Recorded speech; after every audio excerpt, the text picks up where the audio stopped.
My parents forged my signature and erased me from my grandma's will. They thought I wouldn't notice because I was always the quiet one. They took my name off the house my grandmother left me. They forged my signature, sold the lie to my sister, and assumed I'd never notice because I never caused trouble. But this time, I didn't stay quiet. This time, I became the storm they never saw coming. My name's Emily, and I'm 29 years old. If you met my family, you probably wouldn't notice me at first. And if you asked them to describe me, they'd say something like, "She's quiet, keeps to herself." Or worse, "She doesn't need much." Sounds harmless, right? Like I'm the easy one, the low-maintenance daughter, the one who doesn't cause problems. But let me ask you something. What happens to the kid who never causes problems? She disappears. That's how it's always been. My younger sister, Ashley, is the golden one. She lights up a room. Everyone says that. She cries and the world rearranges itself to soothe her. She changes her hair and it becomes a family event. When I graduated college while juggling 3 jobs, no one even looked up from their phones. I used to think it was my fault. Maybe I wasn't pretty enough. Maybe I wasn't expressive enough. Maybe I just didn't shine the right way. I don't remember when I stopped trying to be seen, but I remember exactly when I started paying attention. I started noticing patterns, how Ashley could make one mistake and be comforted, while I could achieve something huge and be met with silence. How her birthdays turned into photo shoots while mine got forgotten. Twice. And still, I stayed quiet, reliable, present, until one day, I found out something that turned my stomach cold. They were selling the house, my grandmother's house, the one she left behind for both of us in her will. Except when I checked the documents, my name wasn't on them, not anymore. I didn't scream. I didn't cry. I got up, shut my laptop, and knew, this time, I wouldn't let it slide. If they wanted to treat me like a shadow, I was going to show them what happens when the shadow steps into the spotlight. I wasn't always invisible. At least, I don't think I was. I mean, I have vague memories, flickers, of my mom brushing my hair before school, or my dad clapping when I spelled dinosaur right at the 2nd grade spelling bee. But they're faint, blurry, like remembering a dream after it's already started slipping away. By the time Ashley was born, I was 6, old enough to understand when everything shifted. It started small. She'd cry in the middle of the night, and suddenly, my bed was moved into the hallway so they could make her nursery quieter. She got a fever, and the entire house shut down. I got the flu. I was handed a ginger ale and told to tough it out, champ. I adapted, like kids do. I stopped asking for things. I stopped trying to be a problem. I became helpful, quiet, predictable. They loved that. "She's so independent," my dad would say proudly, patting my shoulder like I was a little employee. "You're our easy one," my mom told me once. "Thank God for you." At the time, I smiled. I thought that meant I was special. But being the easy one doesn't make you special. It just makes you easier to forget. Ashley was everything I wasn't. Messy, loud, magnetic. She'd throw tantrums and get ice cream afterward. She broke a neighbor's window and got defended for being creative. I once lost a library book and spent 3 weeks grounded. I kept my head down, got good grades, didn't make noise, and they rewarded me for it by pretending I didn't exist. When I got into NYU, I told them in the kitchen during dinner. Ashley had just gotten her learner's permit. She held it up for everyone to see, and suddenly the whole evening was about how proud they were of her. No one asked me what I'd study. No one mentioned it again. I didn't cry. Instead, I got a second job to save for the deposit. When I moved out, no one helped me pack. Ashley had cheer tryouts. My mom was busy with hair appointments. My dad texted, "Good luck, kiddo." And that was that. College was the first time I felt air in my lungs. The first time I spoke and someone actually listened. Professors saw me. Friends invited me places. Roommates asked about my life. It was dizzying, honestly, to feel seen. I called home every Sunday out of habit. They'd ask, "How's school?" and I'd start to answer. But then Ashley got accepted into a sorority, or had a new boyfriend, or dyed her hair purple, and suddenly, my updates became background noise. By junior year, I stopped calling. When I graduated summa cum laude, I mailed the announcement card. Just one envelope. No response. Ashley was going on a graduation trip to Cabo. It was all over Facebook, so I stopped expecting things. I learned to fill the gaps myself. Holidays? I worked doubles. Birthdays? I bought myself a cupcake and lit the candle. When I got promoted at work, I celebrated with my cat. But here's the thing, no one tells you about being the strong one. Eventually, they stop checking if you're okay, because they assume you always will be. Ashley could fail a class, and it was a family crisis. I could get promoted twice in 1 year and hear nothing but silence. The only person who ever noticed me was my grandmother. She was quiet too, in the same way I was. Gentle, observant, sharp behind the eyes. She was the only person who remembered my birthday without Facebook. The only person who asked questions and waited for the answers. When I told her about my promotion, she cried. She said, "They don't see you, but I do." She was the first person who ever said that out loud. She passed away 2 years later. At the wake, everyone was there, all dressed in muted grays, crying in public like it was a performance. My dad gave a eulogy that sounded like it came from a Hallmark card. Ashley sobbed loudly. Her makeup ran. People handed her tissues like she was the leading actress in some grief production. I just sat in the third pew, hands folded, tears silent. She had left us something, her house, the place we all grew up in, the one with the green shutters and creaky porch swing. She said it would go to both of us, me and Ashley, equally. That was in the will. I saw it. But last month, I overheard something that made my stomach flip. Ashley was showing a friend photos of a renovation, new backsplash, hardwood floors, a walk-in closet. "It's going to be mine," she said casually. "We're listing Emily as having declined the inheritance. Made everything easier." I laughed.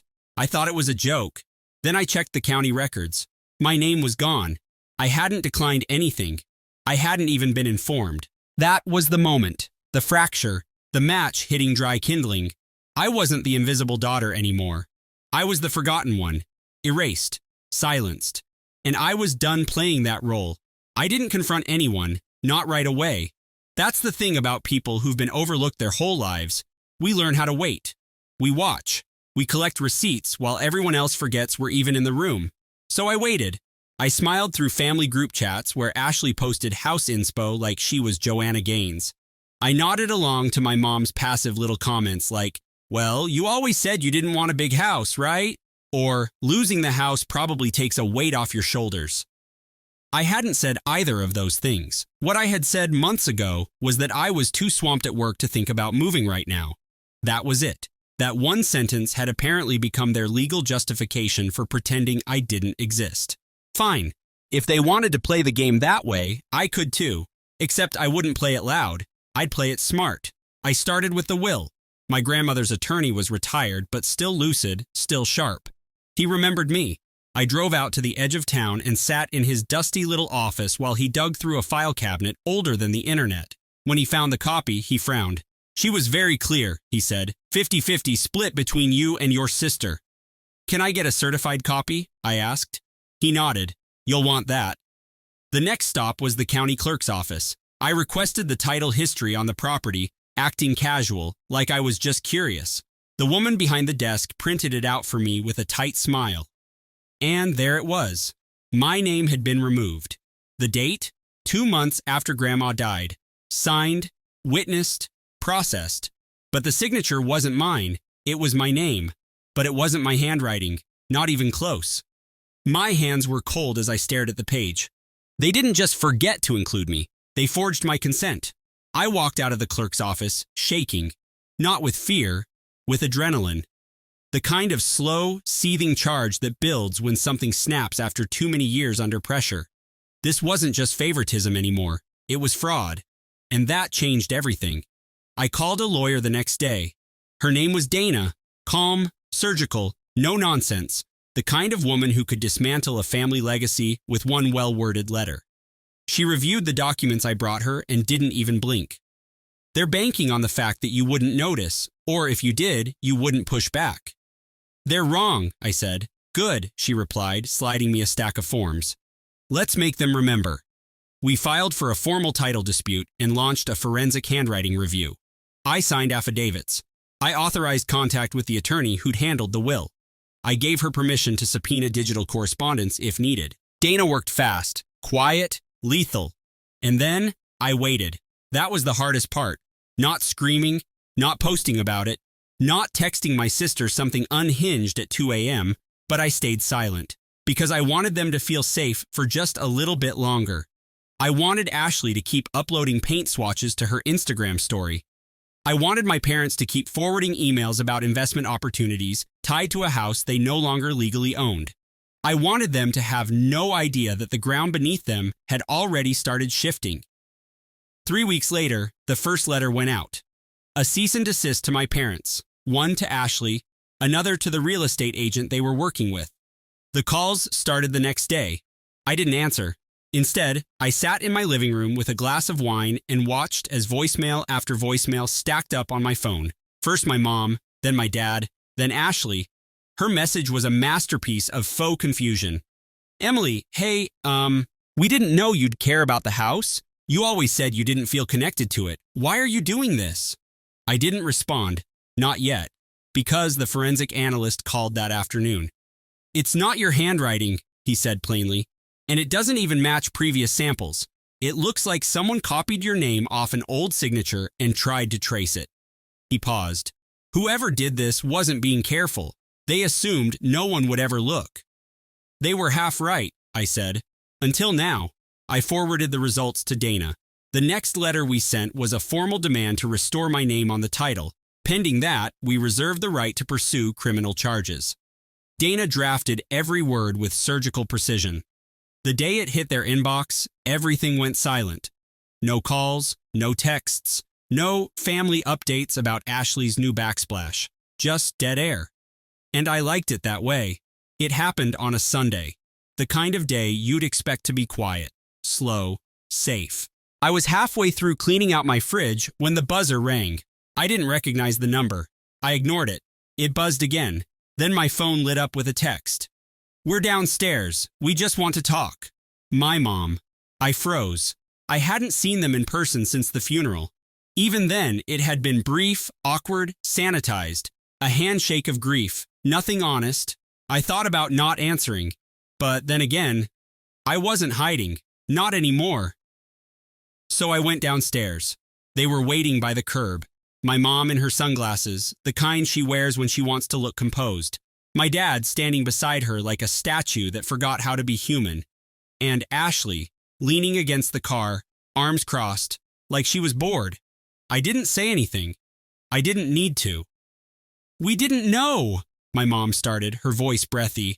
About the paperwork, we had no idea someone forged. You signed it, I said flatly. All of you did. She looked startled. It was just, we thought maybe it'd be easier. For everyone. Easier? I repeated. Easier to pretend I didn't exist? Ashley jumped in. You were never around, Emily. You moved away. You never came home. You made it clear you didn't want to be part of things. No, I said, calm, even. I stopped coming home because home stopped including me. They didn't respond to that, not right away. My dad finally cleared his throat. Look, this doesn't have to become some legal war. We're still family. I stared at him. When did I stop being treated like family? He didn't answer. My mom reached out, like she might touch my arm, but I stepped back. Not dramatically, just enough to say no. You didn't just forget me, I continued. You rewrote the script and edited me out. We thought you'd be okay, she said softly. You always are. That was the sentence, the one that cracked something open, because that's what it always came down to, right? I was strong, so they didn't need to care. I was stable, so they invested in the chaos instead. I was quiet, so they mistook it for consent. I'm not here for an apology, I said. I don't need one, and I don't believe it would be real anyway. Ashley scoffed. So why are you doing all this? For the house? For the money? I looked her dead in the eye. I'm doing it because I exist. And I'm not letting you erase me. Not again. Not ever. My dad exhaled sharply, like that physically hurt him. Maybe it did. Good. My mom's lips trembled. We didn't think you'd fight back like this. I know. I let the silence settle after that. Then I turned and walked back up the steps to my building. I didn't look back. I didn't need to. I knew they were watching, and for the first time in a long, long time, I was fine with that. After the confrontation, the silence got louder. I didn't hear from them for nearly a week. No texts, no emails, no surprise visits, just pure, echoing nothing. And I'll admit, part of me waited for it, for someone to say, "You're right, we messed up." But it never came, because people like them don't apologize. They recalculate. The next thing I heard wasn't from my parents. It was from Dana, my lawyer. "They've retained counsel," she told me over the phone, "which means they're not trying to sweep this under the rug anymore." I closed my eyes, let that sink in. What does that mean for us? "It means they're taking you seriously," she said. "Finally." We filed a formal challenge to reinstate my legal interest in the property. The forensic handwriting expert submitted their affidavit. Dana drafted a petition for intent to pursue damages related to fraud and loss of equitable interest. It got their attention. The house went off the market within 48 hours. And suddenly, they weren't pretending I didn't exist anymore. They were treating me like a threat, which honestly felt like progress. 2 days later, I got an email from a local reporter. Someone had tipped them off about the title dispute. They were doing a feature on inheritance fraud and sibling manipulation in estate cases. Would I be willing to talk? I didn't answer right away. I sat with it for hours. Part of me still felt the old reflex. Keep it quiet, don't stir the pot, don't make a scene. But then I remembered they already made the scene. They just didn't expect me to step onto the stage, so I agreed on the condition of anonymity. The article went live the following week. It was clean, professional, a little dry, but it got shared. A lot. Comments poured in.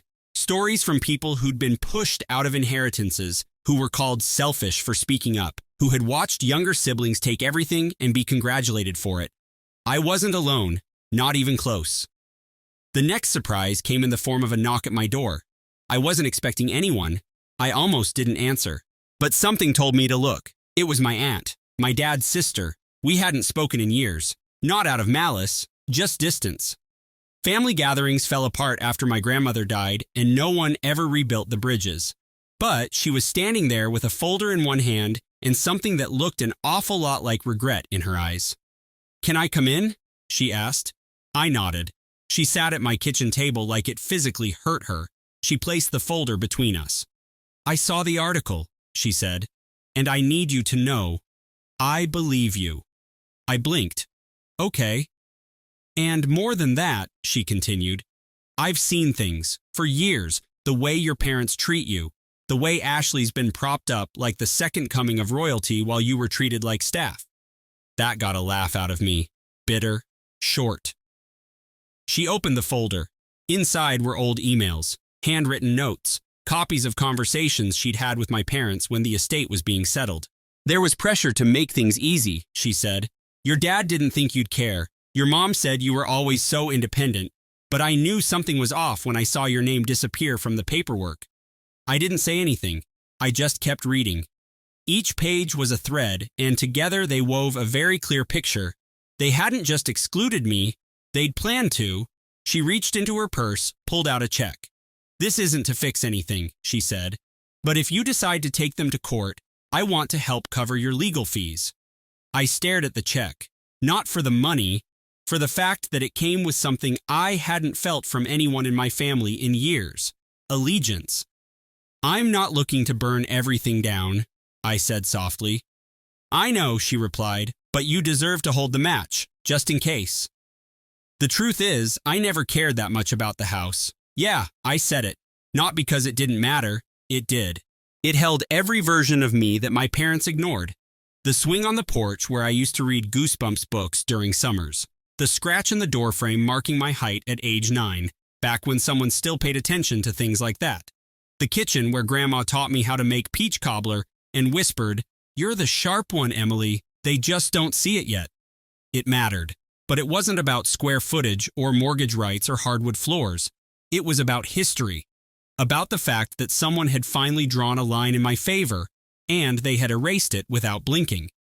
That's what I couldn't forgive.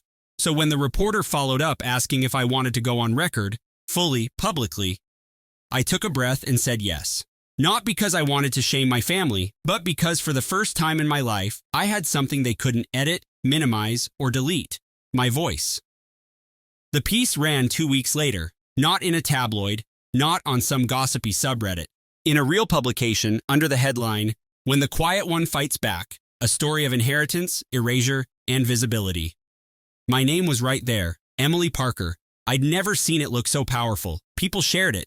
People I hadn't spoken to in years texted me. Professors, old classmates, even a former manager. Some of the messages were short, just, "I see you." Others poured out paragraphs, stories of their own silencing, their own golden child siblings, their own battle scars from families who mistook silence for weakness. Even Dana was surprised. "Most inheritance disputes stay in the dark," she said, "but you brought this one into the light, and you didn't flinch." I did flinch, though, alone, at night, when the adrenaline faded and all that was left was the ache, because no matter how justified I was, this wasn't victory, not yet. That came one morning when I opened my inbox and saw a message from the county clerk's office. Subject: title correction. Approved, body: your name has been reinstated on the deed to 314 Willow Lane per court order and consent decree. Full legal interest restored. Attached: updated title record. I just stared at the screen. No champagne pop. No celebratory playlist, just stillness. Then I did something weird. I laughed. Not loud, not joyful, more like a release. Because it wasn't just my name that had been restored, it was the reality of what I'd always known but had never been allowed to say. I was never the problem. I printed the title, framed it, hung it on the wall above my desk. Not because I cared about the property, but because it was a physical, undeniable reminder that I existed. I mattered. I left a paper trail, and no one erased me this time. That weekend, I went back to the house, alone. It was still empty, cold, echoing in ways I didn't expect.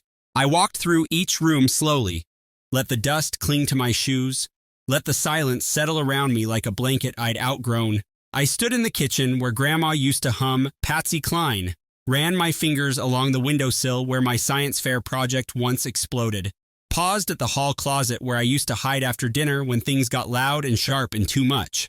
Then I sat on the front steps and watched the light spill across the porch. And for the first time in my life, I wasn't waiting for someone to notice me. I wasn't hoping to be called inside. I wasn't holding my breath for a crumb of recognition. I just sat. Because I belonged. Because this space and this story had always been mine too. And now, finally, they knew it. The messages started the same day the article dropped, not from strangers, from family, voicemails, texts, DMs I didn't even know they knew how to send. First came the confusion. "Dad, why would you go public like this? We could have handled this privately." Mom: "Emily, you're making us sound like monsters. That wasn't our intention. You know that." Ashley: "Congrats on the clout, I guess. Hope it was worth blowing up the family." Then came the guilt, or their version of it. Dad again: "We were wrong. I see that now. I just didn't realize how much we hurt you. I'm sorry, kiddo." Mom: "I wish you had told me sooner how much this meant to you. Maybe we could have fixed it." But that was the thing. I had told them. 1,000 different ways. Every achievement I shared that got brushed aside. Every quiet question I asked, hoping for a real answer. Every time I stepped out of the spotlight, thinking maybe, just maybe, that would finally earn their love without demanding it. They just hadn't been listening. So this time, I didn't rush to reply. I didn't reply at all. Not for days. I spent that weekend cleaning out old folders, unsubscribing from junk emails, and reorganizing my bookshelf. There was something almost spiritual about deleting the group chat thread with my parents, like clearing mental storage space. They still existed, they just didn't take up the same room in my head anymore. On Monday, I got a certified letter. It was from their lawyer. No lawsuit, no threats, just a settlement offer. They were willing to discuss a buyout if I wanted to walk away from the property. Apparently, Ashley still wanted the house. I sat with that for a long time. Not because I wanted the money, I didn't. Not because I was tempted, I wasn't. But because the offer felt like what it always was with them, a shortcut. a way to throw something at the problem instead of facing what caused it. I didn't respond. Instead, I forwarded it to Dana.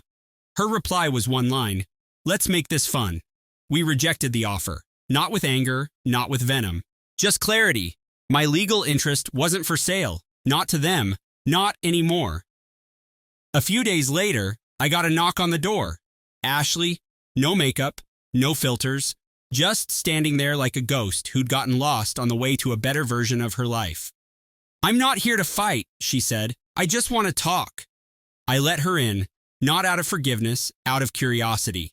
She stood in my kitchen, eyes darting, like she was waiting to be yelled at. "I didn't know they'd actually take your name off," she said quickly. "I thought it was just being shifted around for paperwork."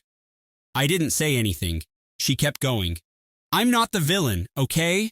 I didn't ask to be the favorite. They just gave me everything, and I didn't know how to say no." I looked at her, really looked at her, and for the first time, I realized she wasn't proud. She was terrified, because if I was no longer invisible, then she was no longer untouchable. She stepped toward me. "So, what happens now?" I shrugged. "I keep doing what I've always done, just louder this time." She looked down. "Do you hate me?" I paused. "No," I said truthfully, "but I don't trust you either." She nodded slowly, like she understood. Then she handed me an envelope. "From Mom and Dad. Well, you'll see." She left, quietly, like she finally understood what that word actually felt like. Inside the envelope was a card. Hallmark, obviously. Gold lettering. Faux sincerity. The message inside was handwritten, not forged this time. "We don't know how to fix what we broke, but we want to try. Please don't shut us out. Mom and Dad." I placed the card on my desk, didn't throw it out, didn't frame it, just let it sit there. Because I wasn't looking for redemption, and I definitely wasn't asking for repair. I had already done the hardest part, choosing myself even when they didn't. And some bridges aren't meant to be burned. They're meant to be walked away from, calm, proud, on your own 2 feet. I kept the card, not because I needed it, but because it reminded me how far I'd come. At one point in my life, a gesture like that would have cracked me open. I would have clung to it, read into it, replayed it in my head until it morphed into something it never was. I would have mistaken it for love. Now, it was paper.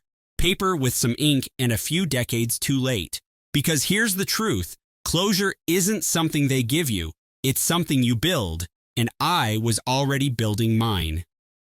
A few weeks after the title was restored, I got invited to speak at a community workshop. It was on estate literacy, not a flashy topic, but one that hit home for a lot of people who'd been blindsided the same way I had. I almost said no, but then I thought about how many people out there were like me, the quiet ones, the dependable ones, the ones who got cut out not just from property, but from memory, so I said yes. The room wasn't packed. Maybe 20 people, mostly older, some with notebooks, some just there to listen. But when I told my story, the real story, not the headline version, they leaned in. And for the first time, I felt what it meant to not just exist in someone's life, but to be witnessed. After the talk, a woman came up to me in tears.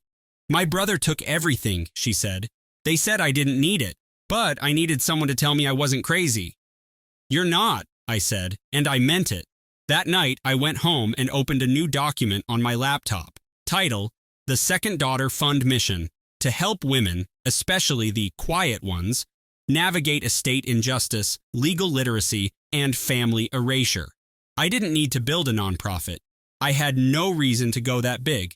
But I wanted to, because while my family spent years handing out spotlight and silence like prizes and punishments, I had finally found a different kind of power. The ability to give someone else what I'd never received. The fund launched small, a donation here, a consultation there. Then someone shared my article again. A podcast invited me to speak. A lawyer in Minnesota reached out to help pro bono. It grew, not viral like a meme, but steadily, quietly, like me. One morning, I got a letter in the mail, handwritten, from my grandmother's oldest friend, Someone I hadn't seen since I was 12. She'd read the article, seen the follow-ups. Her message was short, but it stayed with me. Ruth always said you'd be the one to carry the torch. Looks like she was right. I cried for the first time in months, not because I was sad, but because I finally believed it. I didn't need the apology. I didn't need a do-over. I didn't even need them to understand. I had built something better. It's been a year now. The house? I still own my share. I haven't decided what to do with it. Maybe I'll renovate it into a retreat for women going through inheritance disputes. Maybe I'll sell it and put every dollar into the fund. I haven't rushed the decision.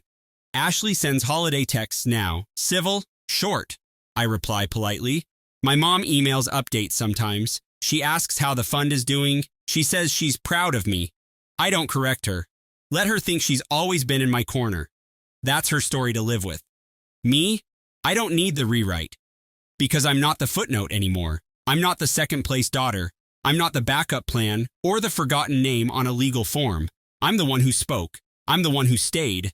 I'm the one who rebuilt the legacy in my name. And the best part? They can't silence what they can't reach.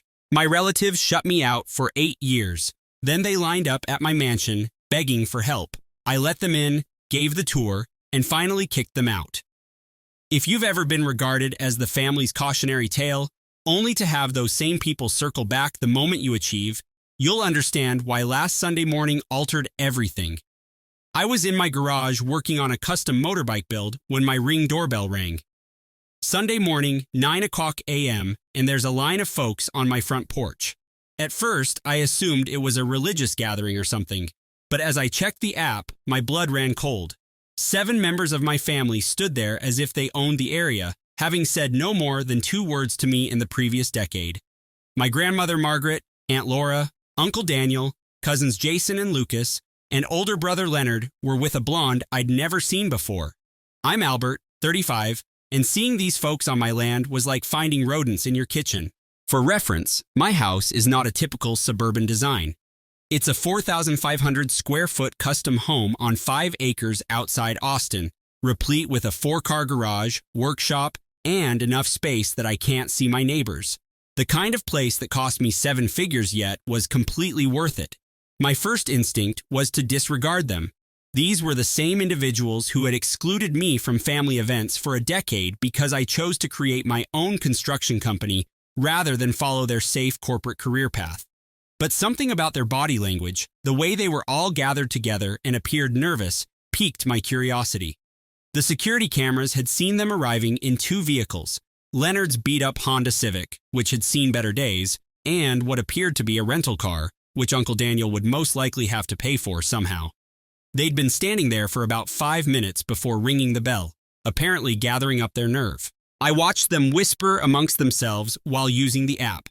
Grandmother Margaret adjusted her handbag several times as if she were prepared for fight. To understand why this visit was so memorable, consider how we arrived. Growing up in a working-class family in Houston, I was the odd one out. My father, Charles, was a shift supervisor at a chemical facility. My mother, Helen, worked part-time in a dentist clinic. They were wonderful people, but they had a limited definition of success. College, corporate job, suburbs, retirement with a pension. My brother Leonard was their golden boy. Straight A's, football team captain, full scholarship to the University of Texas for business. I, on the other hand, was the kid who disassembled lawnmowers in the garage and made tree houses that looked like they came from a magazine. While Leonard studied for finals, I learned welding on YouTube and built unique furniture in shop class. The treatment we received was completely different. When Leonard returned home with his report card, it was time to celebrate. Dinner at his favorite restaurant, calling relatives to gloat about his accomplishments. When I brought home something I'd made in the woodshop, a jewelry box for my mother's birthday that took me 3 weeks to complete, the reaction was always the same. "That's great, honey. Did you complete your algebra homework?" Every Sunday, we would go to Grandmother Margaret's place for dinner. She dominated the family with an iron fist, and her favorite topic was comparing the grandchildren to one another. Leonard was always a success story. My cousins, Jason and Lucas, were figuring out their paths, which included messing around in community college while I was the creative one, code for future disappointment. The hierarchy was established early and has never changed. Leonard had a wonderful seat at supper next to Grandmother Margaret, where he could tell everyone about his academic accomplishments. Even when I was 16 and 17, I was always wedged in between younger cousins at the kids' end of the table. The entire extended family had an obsession with appearances. Aunt Laura married Uncle Daniel, who worked in middle management at an insurance company, and they pretended he was some sort of business magnate. They lived in a decent suburban home and drove leased cars that they couldn't afford. They did, however, contribute to its success.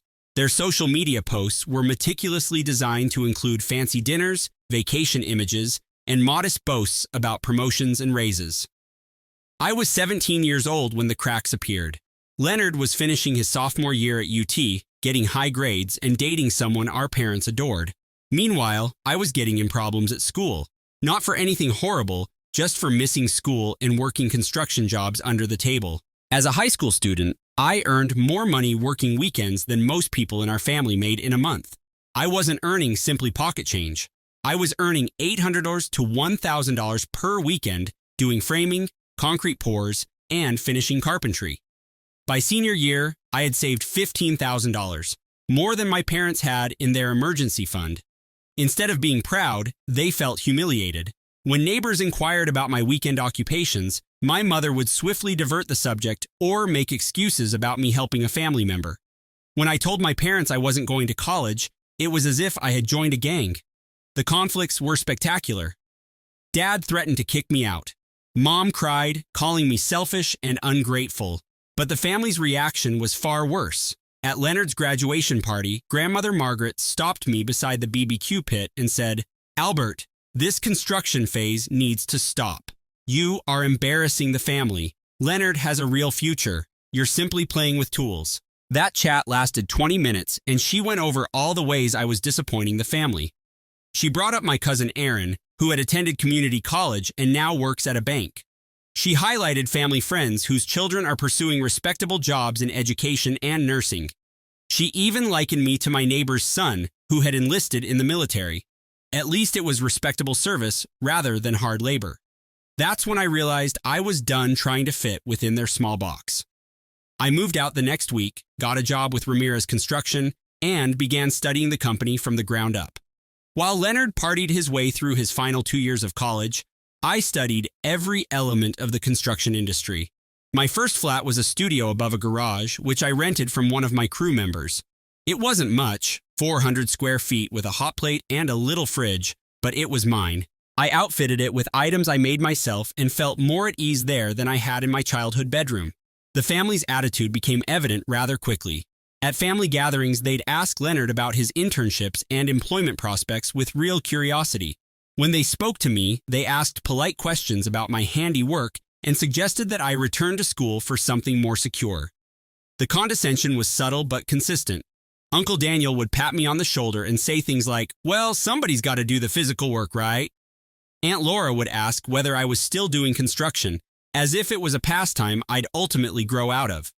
Cousins Jason and Lucas, who were barely passing their community college classes, would joke that I was the family's hired muscle. I reached my breaking point at the age of 23. My brother Leonard had secured a mid-level accounting job at $45,000 per year, which the family treated as if he had won the lottery. Meanwhile, I've recently founded Rodriguez Construction with 2 of my crew members, armed with a $25,000 loan on my truck and all of my cash. Starting my own business was not a whim. I'd been with Ramirez Construction for 5 years, where I learned everything there was to know about bidding, project management, permits, and supplier relationships. My supervisor was grooming me to take over, but I was too impatient to start something on my own. Those first several months were terrifying, sleeping on invoices, hoping clients would pay on time, handling everything from accounting to cleaning up myself, but we were seeing results. Our first significant project was remodeling a 1920s home, and the before and after images spread around town. At Christmas dinner, I made the terrible mistake of attempting to share my success. I'd just gotten a $380,000 custom home contract, my biggest project yet. When I brought it up, hoping for some family support, the reaction was nasty. "That's nice, Albert," Aunt Laura spoke, scarcely looking up from her phone. What happens if the construction market crashes? Leonard has job security, Uncle Daniel said, nodding. Construction is boom and bust, kid. You should think about getting your real estate license or something more reliable. What followed was a masterclass in backhanded compliments and worry trolling. They questioned my company concept, inquired about my insurance coverage, and claimed I was risky. Meanwhile, Leonard sat there smiling as everyone applauded his wise professional decision. But grandmother Margaret dealt the fatal blow. Albert, playing contractor is okay for now, but when are you going to settle down and get serious? Leonard has even mentioned buying a house with Emily. You're still living in that flat, working with your hands like a laborer. The word laborer was spoken in the same tone as criminal. At that point, I recognized these individuals would never respect what I achieved, no matter how successful I became. The irony was thick. Leonard's steady position paid less than I was earning working for someone else, and my new firm was on schedule to make $400,000 in its first year. I departed early that night and did not look back. The last straw came at Leonard's engagement party. By then, my company was generating $600,000 per year, and I was earning approximately $180,000. I volunteered to help with the costs. The response, "Thanks, but we've got it covered. Maybe just bring a nice gift." At the party, I sat with family acquaintances I'd never met before, while Leonard's college colleagues sat at the main family table. Leonard thanked everyone who had supported him throughout his speech, including his boss, professors, and even school buddies. 8 minutes of appreciation to everyone who had influenced his life, and I wasn't worth a single line. That's when I stopped trying. If they wanted to pretend I did not exist, I would make it simple for them. The following 5 years were the most focused of my life. Rodriguez Construction grew from 3 people driving a truck to 20 full-time employees with equipment worth more than most people's homes. I specialized in high-end custom builds and commercial projects, the type for which clients do not inquire about price because they understand that quality costs money. By 28, I was earning in the mid-6 figures per year, but I kept it quiet, drove the same F-250 work truck, lived in a decent apartment, and reinvested money in the firm. My family had no idea what I was doing. When I came into extended family around town, they'd inquire how the construction was going with the same dismissive tone. Meanwhile, Leonard's suburban fantasy was collapsing. Word spreads in small circles.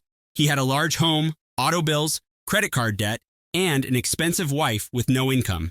Around 2018, Austin had a significant real estate boom, and my life changed dramatically. Suddenly, every successful business owner desired custom homes, and they all preferred the builder who built quality without sacrificing corners. In 6 months, I got 3 contracts totaling more than $2 million. These weren't your typical projects.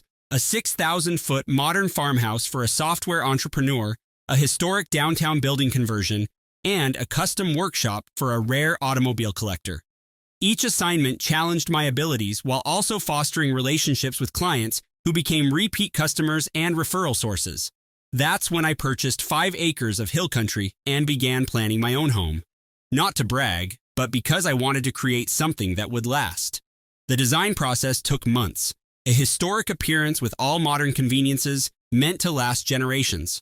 Custom millwork, imported tiling, and commercial-grade everything. The garage was organized like a professional shop. The office overlooked my own man-made lake. By 2020, I was worth millions on paper. Rodriguez Construction was booked solid for 18 months. I had employees earning more than most college grads. But to my family, I was still just Albert, who worked in construction. The loneliness did not worry me. I'd made lasting friendships with other company owners, artisans, and customers. Real relationships are built on mutual respect rather than family obligation.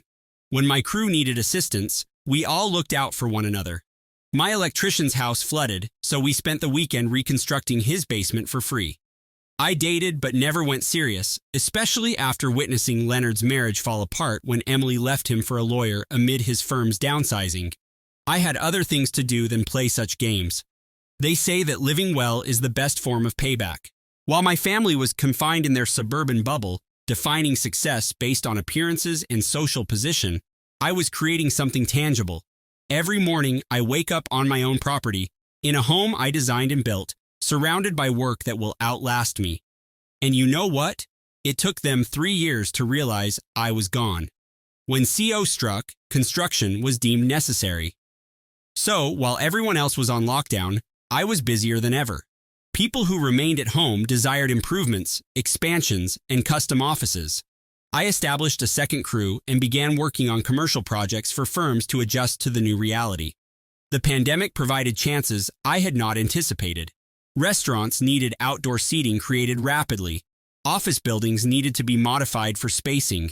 Families that worked from home desired dedicated office spaces, home gyms, and outside recreation areas.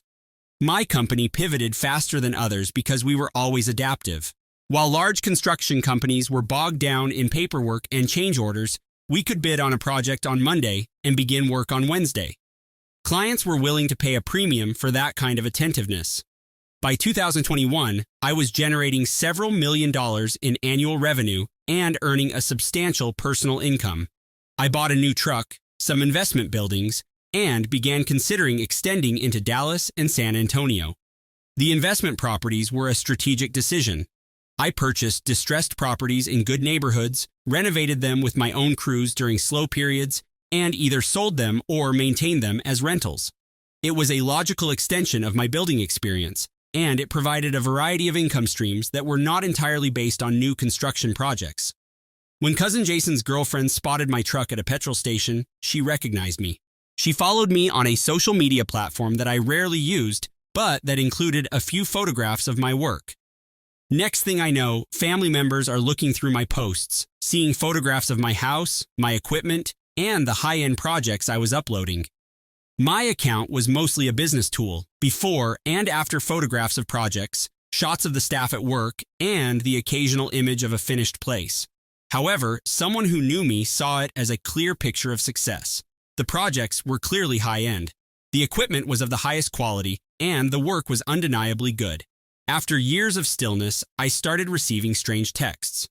"Hey, Albert, hope you're doing well. Saw your post about that mansion you built. Looks incredible. We should catch up soon."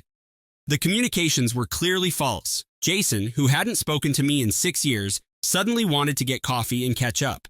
Lucas made a buddy request after avoiding me since high school. Aunt Laura even began appreciating my business posts, which was ironic given that she had spent years warning everyone that I was squandering my life. I disregarded them all. If they wanted to reconnect because they learned I had money, that told me everything I needed to know about their motives. But I had no idea they were preparing an ambush. Steel-toed boots echoed through the entryway as I walked to the front door. When I opened it, the expressions on their faces were wonderful. They were expecting the family failure they had been discussing for years. Instead, they got a 6'2" guy in shape, dressed in a good flannel and jeans that fit. "Albert," Grandmother Margaret said first, her voice trying to sound pleasant but coming over stiff. "What a beautiful home you have." "Yeah, well, hard work pays off," I said, not bothering to hide the sharpness in my voice. The quiet stretched on like a bad first date, until Aunt Laura stepped forward with a phony smile. "We were in town for the Johnson family reunion. Do you remember the Johnsons? We thought we'd stop by because we heard you lived out here." The casual mention almost made me laugh. These people hadn't cared where I lived for 10 years, and now they were acting like we were close. The Johnsons lived 2 hours away, so this wasn't exactly a casual stop by. "How thoughtful," I said, my voice flat. "Do you want to come in? Or are we having this conversation on the porch?" The entryway alone probably cost more than most people's annual salary. Custom wrought iron chandelier, imported stone flooring with radiant heating, solid walnut staircase with hand-forged railings. They filed past me into the foyer, and I watched their eyes widen. Vaulted ceilings, custom ironwork, original art on the walls. Cousin Jason couldn't contain himself. "Man, Albert, this place is great. What did this cost you?" "More than you make in 3 years," I replied without missing a beat. I gave them the full tour because I wanted to see their reactions.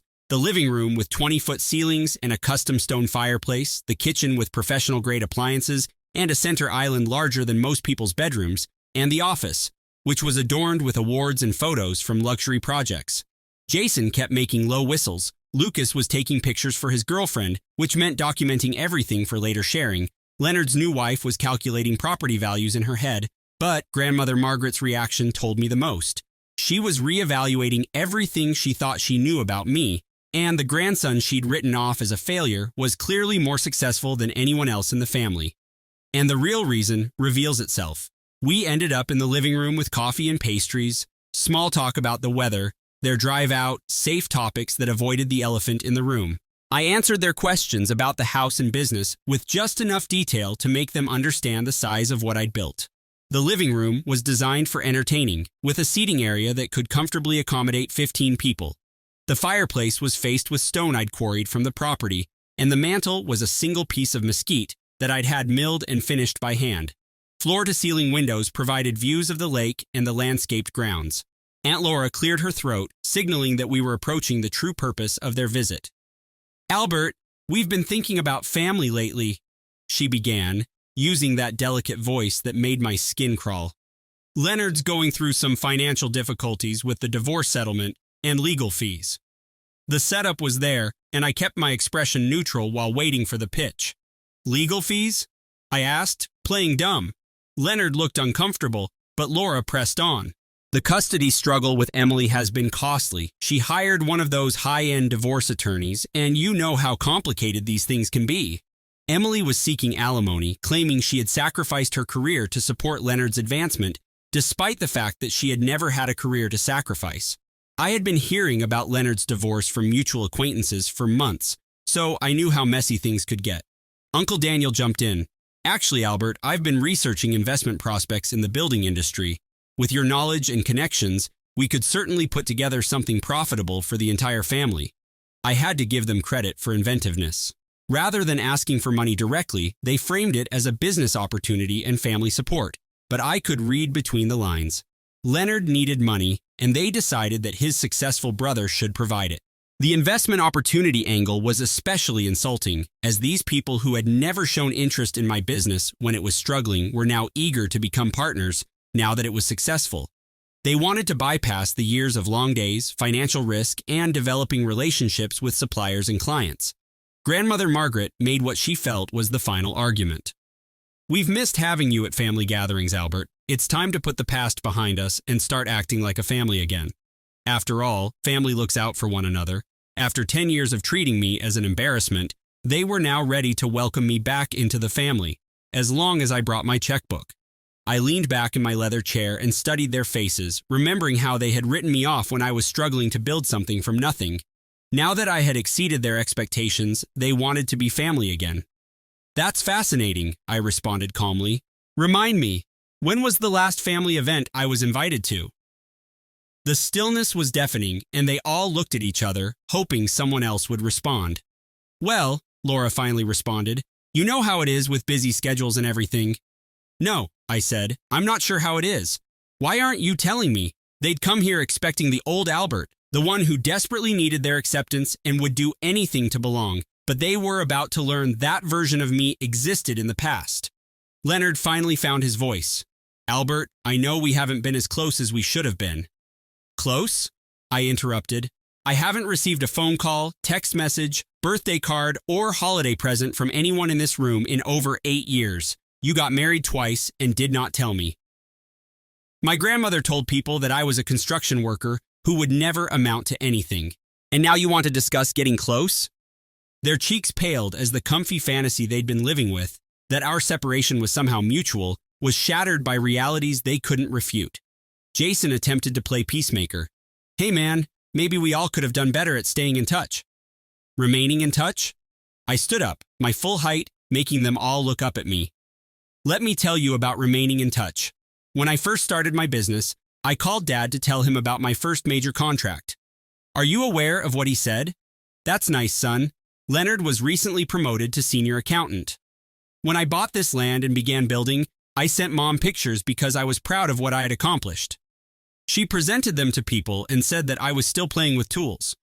The room was dead silent, and the clock in the corner appeared to have stopped ticking. When Leonard got engaged the first time, I said, I offered to help pay for the wedding. Laura here informed me that they have it covered, but thanks anyhow. At the reception, I was seated with strangers, while Leonard's pals sat at the family table. When he gave his speech thanking everyone who had helped him achieve, he included his teachers, his boss, and even his friends, but not his brother, who had offered to assist. Leonard looked down at his hands. Albert, I'm not done, I said, my voice firmer. When Grandmother Margaret underwent heart surgery 5 years ago, I drove to the hospital with flowers and promises to pay her medical fees. The nurse informed me that visits were only for direct family members. When I mentioned that I was her grandson, Laura here told the staff that I was simply distant family and that I should wait. The nurse was perplexed because I clearly knew family details, but Laura insisted I wait until after the immediate family had visited, so I ended up spending 4 hours in the hospital cafeteria waiting for permission to see my own grandmother. I had driven hours after receiving word about grandmother's surgery, bringing flowers and a card with a check to help with expenses, and instead of being welcomed, I was turned away like a stranger. When I finally got 5 minutes with her, she was groggy and barely acknowledged my presence. I left the check with Laura, who never mentioned whether grandmother even knew about it. Grandmother Margaret's face was white as a sheet. The reality of how they treated me was laid out in detail, and there was no way to spin it. So, no, I responded, settling back down. We haven't been as close as we should have been. You completely shut me out of this family, and now that you know I am more successful than all of you together, you want to be family again. That is not family. That is a transaction. Leonard's wife, who had been quiet, decided to speak out. Look, Albert, she said, standing up with a confident tilt to her chin. I'm not sure what occurred between you guys in the past, and frankly, I don't care. What I care about is that Leonard has been struggling financially since his divorce, but you clearly have more money than you know what to do with. Family helps family, period. I mean, look at this place. She motioned around the room. You're definitely loaded. Leonard is your brother, and he needs help. It's not like you earned it all on your own.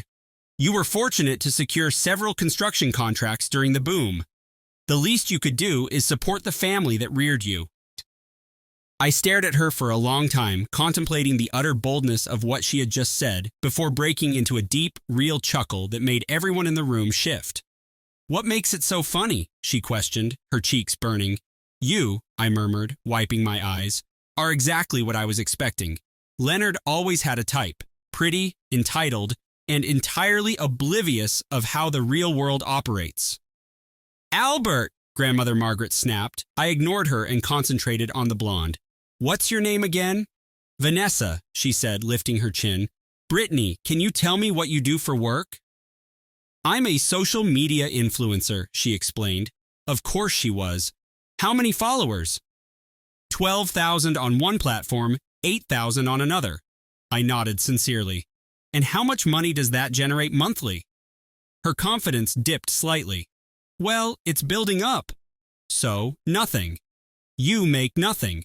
I looked to Leonard. Brother, you divorced one rich digger and married another. That is either extremely awful luck or lousy judgment.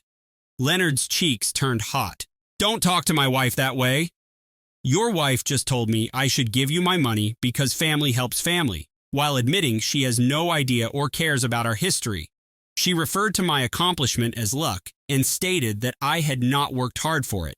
But I'm the bad guy since I pointed out that she's a social media influencer with no salary instructing me how to spend my money. Vanessa crossed her arms. I'm just saying, if I had millions and my family needed help, you'd do what? I interrupted. You'd give it away to people who treated you like garbage for 10 years? Vanessa, tell me how much money you've given Leonard since you married him. That's different. What is the difference? You married him knowing he was struggling financially after his divorce. What have you done to help solve such problems besides telling others to pay? The quiet was deafening. Vanessa had no response because there was none, but she was not finished. Do you know what your problem is, Albert? You are selfish. You have a lot of money and are hoarding it instead of assisting your family. Leonard told me you were close when you were youngsters. Did Leonard tell you we used to be close? I looked at my brother. Is that the tale you've been telling people? That we grew up together yet eventually drifted apart? Leonard could not meet my gaze.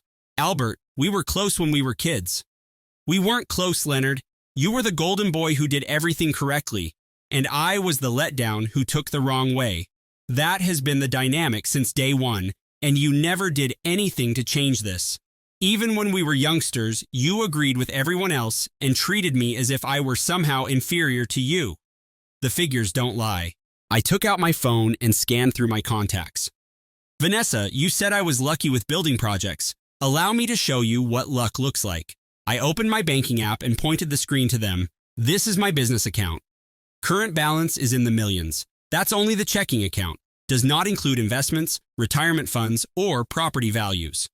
Their eyes widened as they looked at the number on the screen. I spent a lot of money to build this house. I paid with cash. The workshop is outfitted with equipment worth hundreds of thousands. The trucks outside, the F-350 dually, were quite expensive. When I complete restoring the old car, it will be worth 6 figures. And that is just the toys. My investing portfolio is excellent. I have numerous rental homes with substantial equity. Last year, my company achieved multi-million-dollar revenue, and I personally earned a significant income after taxes. And the silence was tremendous. They knew I was succeeding, but witnessing the actual extent stunned them. So when you say I got lucky, Vanessa, you mean that I worked long hours for 15 years, established a reputation for quality that demanded a premium price, and made prudent financial choices. But, fine, we'll call it luck. Leonard stared at his hands as he delivered the final truth bomb. Albert, I had no idea. I have no idea what? Was your brother successful? That I had accomplished something substantial while you were playing office politics and getting taken to the cleaners. I've attempted to tell you about my success for years. You just weren't listening. I returned to the window and looked out at my land. You know what the saddest part is? I would have discussed anything with family members who genuinely cared for me. When I was building this house, I had visions of hosting family cookouts, having nieces and nephews visit for the summer, and being the successful uncle who helped with school funding. Turning back to face them, I said, but that needed having a family who recognized me as more than a disappointment. Instead, I developed relationships with people who valued what I was creating. I assisted my foreman in purchasing his own home, my office manager. I'm paying for her daughter's schooling. My concrete crew leader, I co-signed his company loan when the bank refused to approve him. Grandmother Margaret dabbed her eyes with a tissue. Albert, we made mistakes. Mistakes? I laughed briefly. Grandmother, you told people you were embarrassed to have a grandson who worked with his hands like an ordinary laborer. Laura informed her neighbors that I was the family failure who would never amount to anything. Leonard didn't even ask me to his first wedding, so I took out my phone again. You want to know about mistakes? Let me show you what you truly lost. I scrolled through my photos and found the ones I was looking for. This is the children's hospital wing I donated to build last year. It's named after our great-grandfather who worked in construction his entire life to support his family. Their faces turned pale as they comprehended the ramifications. This is the scholarship fund I established at the community college each year for students who wish to learn a skill rather than go to four-year colleges. And this, I showed them another photo, is the shelter I helped build and furnish. I provided all labor and supplies. I was especially proud of the hospital's children's wing, which had been operating in a converted basement for years with poor lighting and outdated equipment. My donation helped fund a complete renovation that included child-friendly design, natural lighting, and a place for families to stay during treatment. Every year, I selected students who wanted to learn a craft but couldn't afford the necessary tools and materials. The scholarship covered everything, including tuition, books, tools, work boots, and safety equipment, and some of my winners now work full-time for my company. Aunt Laura was in tears now. Albert, we didn't know. You had no idea since you had never asked. You were too busy looking down at me to realize what I was actually doing. I placed my phone away and looked at each of them individually. But here's the point. I did not perform those things to gain notoriety or to prove anything to you. I did them because it was the correct thing to do. Lucas, who had been quiet, eventually spoke up. Albert, is there any way we can make this right? I understand we messed up, but family should mean something. I watched his expression for a long time. He appeared to realize the gravity of what they'd done more than anyone else. Lucas, family means something. It entails being there for one another during good times and bad. It entails praising each other's accomplishments without jealousy. It means having each other's backs when the world attempts to tear you down. I paused, letting that sink in. Tell me, when did any of you ever do that for me? He couldn't respond because the answer was never. Do you want to know what family means to me now? When the flood struck East Texas last month, I took 6 of my employees and 4 vehicles to assist with cleanup and repairs. We worked for free for 2 weeks to help people restore their homes. Those people are now my family. We support each other because we want to, not because we share DNA. We helped over 50 families get back on their feet by clearing debris, tarping roofs, and assisting families in salvaging what they could from flood-damaged homes. My crew volunteered their time, and I covered all of the expenses, including fuel, equipment, meals, and hotel rooms. I walked up to the front door and opened it wide. That's what family looks like. Now go out of my house! Leonard came to a halt and turned around as they passed me, each looking defeated and humiliated. Albert, I know I don't deserve it, but if you ever change your mind about giving us another chance... I looked at my brother, really looked at him, the golden kid who had had everything handed to him and squandered it through stupid judgments and bad taste in companions, the man who had stood by while his family treated me like nothing for a decade. Leonard, do you want another chance? Here's what it looks like. You solve your own problems without seeking assistance from others. You demonstrate your ability to be self-sufficient. Most importantly, you learn to treat people with dignity rather than viewing them as either useful or disposable. He gave a slow nod, his eyes wet. What if I do all that? Then maybe we can talk about being brothers. But not until then. As they drove away, I stood in my doorway, watching their taillights vanish down my private road. For the first time in 10 years, I felt fully free of their expectations and judgments. My phone vibrated with a text from my foreman. Boss, we have a poker game tonight. Are you in? I smiled and replied back, absolutely. Family supper, correct? You know it, boss. I secured the door and walked back to my garage, where the Chevelle was waiting. Some things are worth preserving, while others are better left in the past.